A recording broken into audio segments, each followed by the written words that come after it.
শয়তানের সবচেয়ে বড় অস্ত্র জিহব্বা। এই জিহব্বাকে এখন শয়তানের বিরুদ্ধে প্রয়োগ করতে হবে।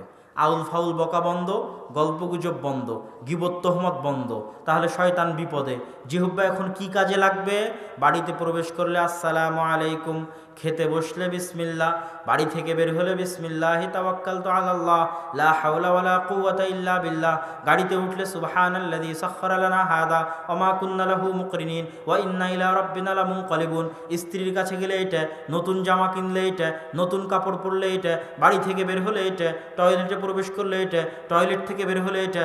প্রত্যেক ধাপে ধাপে আমি শয়তানের বিরুদ্ধে যুদ্ধ করতেছি কি দিয়ে? লিসানুন যাকির।